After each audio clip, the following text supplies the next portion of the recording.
sebuah praktek coaching, yaitu tentang penilaian atau penugasan demonstrasi kontekstual, Pak. Di sini saya sebagai observer dan Bapak Jairobi sebagai coach, Bapak Nur Rahman sebagai coaching. Baik, mari kita mulai untuk pertanyaan saya atau saya sebagai observer kepada Bapak Jairobi. Ya. Assalamualaikum warahmatullahi wabarakatuh, Pak Jairobi. Kali ini kita akan melakukan sebuah coaching, Pak. Ya, Pak. Saya akan mengamati Bapak. Ya, siap.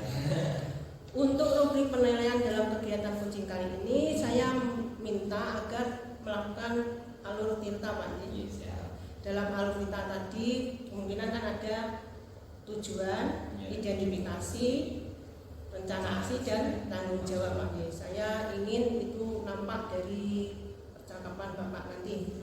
Ya. Untuk selanjutnya, kompetensi apa yang akan Bapak lakukan dalam kegiatan coaching ini? Kompetensi yang ingin saya lakukan dari kegiatan ini, satu, kehadiran penuh, Ya. yang kedua menjadi pendengar aktif, Ya. yang ketiga yaitu mengajukan pertanyaan-pertanyaan yang berbobot. Ya.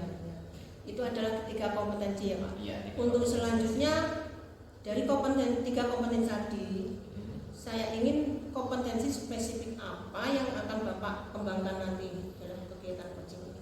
Untuk yang spesifiknya saya lebih ke pertanyaan yang berbobot. Pertanyaan Ya. berbobot. Terus indikator dari ketercapaian apa yang Bapak inginkan? Dari pertanyaan yang berbobot ini saya harapkan indikatornya satu, dari coaching itu dapat mendapatkan solusi. Ya, yang kedua dapat memunculkan ide-ide baru. Yang ketiga nanti pasti yang terakhir adalah dari coachingnya juga nanti mampu memberikan suatu solusi dari permasalahan yang dihadapi. Ya, kalau begitu silahkan Bapak melakukan coaching dengan Bapak Nur Rahman. Saya akan mengamati Bapak. Silakan. Terima kasih. Ya. Oke, Bapak-bapak, assalamualaikum warahmatullahi wabarakatuh. Waalaikumsalam warahmatullahi wabarakatuh. Alhamdulillah, gimana kabarnya hari ini, Pak? Alhamdulillah saya sehat. Alhamdulillah saya juga, Pak. Hari ini kita tidak lama ngobrolnya, cuma 15 menit saja. Untuk saat ini dari pertemuan yang kedua ya, sudah setelah dari pertemuan pertama. Kira-kira dari pertemuan hari ini apa yang ingin Bapak bicarakan?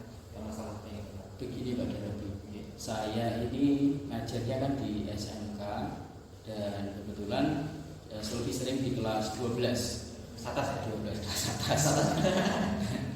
Permasalahan yang sejauh ini saya hadapi itu adalah saya sebenarnya kalau dari strategi pembelajaran itu sudah mencoba dengan banyak strategi, dengan banyak model mengajar. Artinya saya juga belajar dari teman-teman yang lain, ya, dari teman-teman sesama guru bahasa Inggris, ya, dari video-video YouTube, atau saya juga mengikuti beberapa webinar yang diselenggarakan oleh semacam Oxford atau Cambridge itu. Tetapi sejauh ini yang saya rasakan hasil dari kegiatan belajar saya dengan peserta didik itu kok sepertinya belum memuaskan. Artinya meskipun saya sudah mengajar berkali-kali atau mungkin satu materi anggap saja misalkan seperti conditional sentence atau kalimat pengandaian gitu ya, itu saya ajar, saya jelaskan beberapa kali gitu kok ya kayaknya kok belum begitu ini ya maksimal maksimal. Oke. Nanti dari perbincangan ini apa yang Bapak inginkan? Setelah perbincangan ini saya berharap, melalui perbincangan ini saya berharap saya dapat menemukan sebuah solusi. Artinya agar kegiatan pembelajaran yang saya lakukan dengan peserta didik saya itu ya, minimal ada sebuah perubahan ke arah yang lebih baik. Tidak terus-terusan begini gitu. Kayaknya lama-lama kan juga aduh kok gini terus ya sudah mencoba ini itu tapi kok tetap begitu. Oke, mudah-mudahan nanti kita bisa belajar memecahkan masalah bersama-sama dan menemukan ide yang baru mengenai permasalahan tadi. Tadi di awal mengenai permasalahan anak-anak itu belum memuaskan dalam hal pembelajaran ya. Itu lebih spesifiknya seperti apa? Coba diterangkan. Begini, saya mengajar itu peserta didik seperti seolah-olah meskipun sudah saya jelaskan berkali-kali, kayaknya pemahamannya itu kok tidak bisa langsung banyak gitu. Saya sadar kalau mengajar sebuah kelas dengan beragam karakteristik itu memang tidak bisa membuat pemahamannya sama. Hanya saja misalkan dalam persentase gitu ya, saya pikir kok tidak lebih dari 50% yang bisa memahami. Dengan catatan sudah misalkan saya ulangi 2 atau 3 kali itu penjelasan saya, tetap saja seperti itu. Itu yang jadi masalah. Kira-kira menurut pengamatan dari Bapak, indikator anak itu dikatakan mampu atau sulit seperti apa dalam pembelajaran bahasa Inggris? Oke, kalau misalkan spesifik dalam tadi yang saya katakan listening center misalkan kan ada 3 tipe itu, saya 2-3. Ketika mereka bisa menjawab pertanyaan-pertanyaan dengan benar tentang bab tersebut, itu ya saya anggap merupakan sebuah keberhasilan. Artinya ketika ada beberapa atau mungkin banyak malah peserta didik yang belum bisa memahami atau belum bisa menjawab soal atau pertanyaan dengan benar, itu berarti saya anggap belum berhasil. Nah sekarang kalau kita levelkan antara level 1 sampai level 10, kira-kira siswa yang menjalankan ajar itu masih di level berapa? Kebanyakan berada di level 5 memang tidak banyak level 5. Level 5. Oke. Untuk selanjutnya ini diharapkan panjenengan dari setelah kita jenjang ini anak-anak berada di level berapa? Saya tidak berani berharap begitu banyak. 7 atau 8 lah itu sudah jempol. Iya. Oke, sebenarnya kita sebagai seorang guru kan juga menginginkan level 10 Pak ya. Tapi kelihatan memang agak sangat susah. Apalagi bahasa Inggris. Jadi lihat levelnya juga anak-anak itu kan pemahamannya juga sangat berbeda-beda juga. Nah, kira-kira apa hambatan yang dengan alami ketika pembelajaran hingga anak itu kurang memahami pembelajaran seperti itu? Sejauh pengamatan saya, salah satu yang jadi kendala peserta didik itu adalah penguasaan kosakata. Jadi perbedaan kosakata asing bahasa Inggris itu sangat minim sekali. Tidak banyak yang mereka kuasai. Itu menjadi salah satu kendala. Yang kedua, pelafalan biasanya, pronunciation itu menjadi salah satu hal yang sulit. Apalagi kita semua tahu bahwa bahasa Inggris tulisannya begini, bacanya begitu, tulisannya begitu, bacanya begini, gitu Pak. Itu salah satu dua yang menjadi hambatan.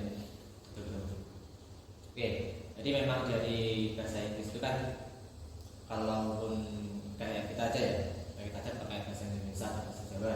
Kalau kita itu tidak paham ataupun kurang dalam kosakata, berarti kan kita juga sulit kalau ngomongnya itu. Ketika juga dalam pembelajaran bahasa Jawa pun kita tidak tahu, tidak pernah meskipun tidak pernah mengetahui kosakatanya, kalau kita dikasih lembar bahasa Jawa pasti juga bingung juga. Mungkin ini yang dirasakan anak-anak. Betul sekali. Oke, dari pembelajaran yang sudah dengan lakukan, pembelajaran mana yang menurut anak-anak itu menarik? Saya sudah mencoba banyak hal. Saya sudah mencoba beberapa teknik seperti running dictation yang membuat mereka berlari-lari keluar masuk kelas itu pernah. Saya sering mengajak mereka keluar kelas. Saya juga beberapa kali membiarkan mereka itu membuat video-video kreasi sendiri yang ada kaitannya dengan bahasa Inggris. Itu sudah saya lakukan semua. Tetapi dari hasil yang saya dapatkan itu, iya itu tadi Pak. Saya tuh merasa kok ini kok belum gitu ya anak-anak. Apa ya yang jadi masalah? Belum mantap gitu loh. Belum mantap sama sekali. Belum. Sudah tahu tapi cuma mereka itu kurang, bahasanya kita itu kurang dipoles lah gitu. Betul. Finishing touch-nya yang kurang. Finishingnya ya. Tapi sudah ada basicnya lah, kemungkinan basic. Sudah, iya. Oke. Kira-kira langkah selanjutnya yang bisa panjenengan lakukan untuk mengatasi masalah anak-anak itu seperti apa? Ini sejauh yang sudah saya angan-angankan saja Pak. Belum saya lakukan. Saya punya angan-angan ingin membuat mereka itu istilahnya terekspos atau dalam bahasa yang bisa lebih dipahami terpapar. Iya, maksud saya ibaratnya kalau kita itu tidak menyukai sesuatu gitu misalkan ya, tapi karena kalau kita sering mendengar atau kita sering membaca, melihat, menyaksikan, lama-lama ya hafal juga. Contoh saya sendiri itu tidak begitu menggemari musik-musik dangdut misalkan. Tapi karena artinya saya tidak sengaja gitu, tidak pernah sengaja untuk saya klik misalkan muter lagu dangdut itu jadi. Kecuali yang lama-lama itu saya masih kenal. Yang sekarang-sekarang karena tidak.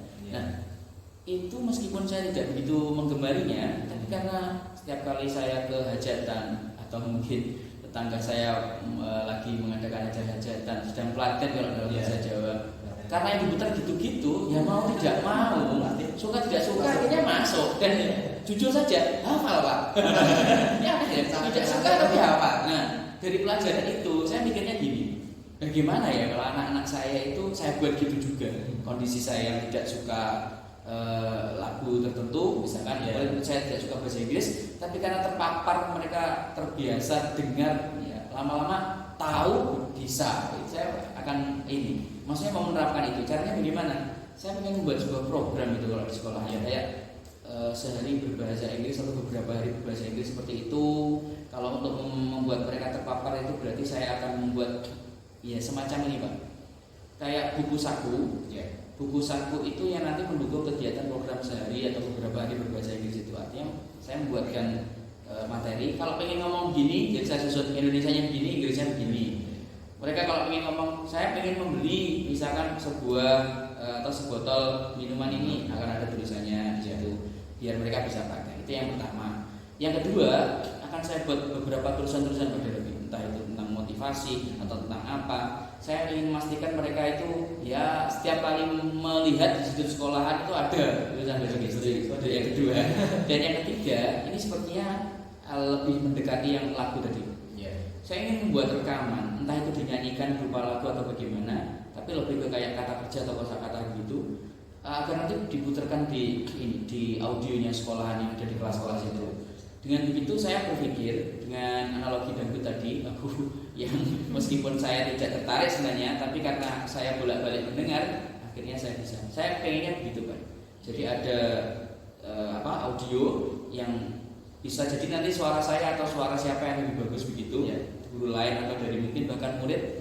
Nah, nanti merekam, kemudian isinya adalah bahasa Inggris, sehingga kayak tanpa mereka baca buku, mendengar akhirnya hafal. Itu yang saya ingin lakukan. Jadi hanya ya, ada yang pertama tadi terpaparnya melalui pembuatan buku sakunya juga, satu hari berbahasa Inggris. Betul. Yang terakhir nanti ada dari lagu juga, sama yang dari poster itu. Caranya seperti itu ya.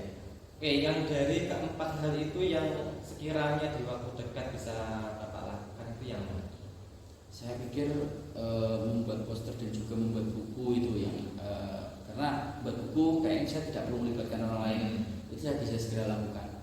Membuat poster tuh saya nanti desainnya akan agak kesulitan sih, apalagi yang audio itu kayaknya butuh musik itu saya butuh orang lain. Buat kolaborasi ya. Betul, buat buku kayaknya yang paling mungkin kayak buat biasa. Untuk membuat bukunya ini kira-kira kapan bisa dilakukan? Minggu depan saya akan usahakan minggu depan untuk segera mulai itu. Dan 1 atau 2 minggu lagi harus jadi. Harus jadi itu kan. Nah, untuk membuat buku itu bagaimana cara membangun komitmen dari Bapak sendiri? Saya akan saya akan mengajak beberapa teman bahasa Inggris juga untuk istilahnya sebagai proofreader atau ketika itu sudah jadi saya minta bantuan mereka untuk ngecek, karena kadang meskipun sudah dibaca sendiri gitu, dibaca orang lain itu hasilnya agak beda. Mencari kesalahan sendiri itu agak lebih sulit dari orang lain, lebih mudah. Oke. Ini kan sudah komitmen dengan berkolaborasi lah. Siap. Dengan sesama guru bahasa Inggris juga. Oke. Untuk Pak Roman, dari percakapan kita hari ini apa tidak lanjut yang bisa dengan lakukan ke kantor sini? Saya pikir saya akan segera melaksanakan apa yang saya merasa mendapatkan solusi dari tadi. Nah ini akan segera saya eksekusi gitu aja Bapak Ibu. Ya, nggak perlu menunggu waktu lama. Semakin cepat semakin bagus ya. Betul. Silakan.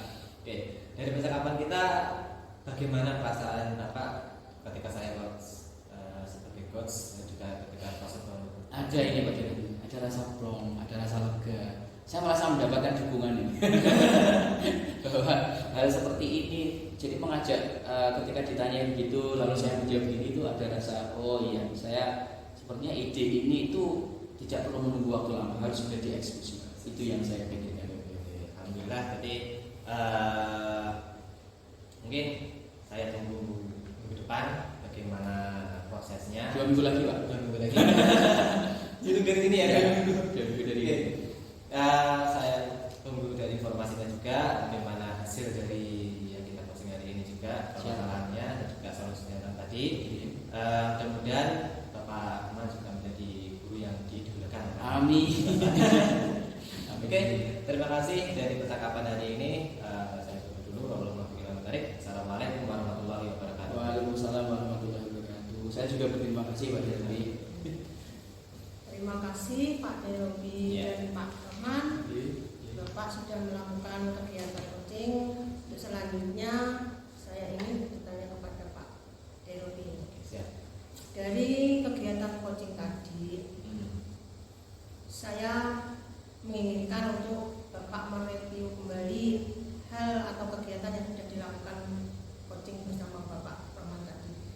Apakah sudah sesuai dengan alur atau belum, atau merasa bagaimana Pak Rahman tadi kompetensinya digali? Oke,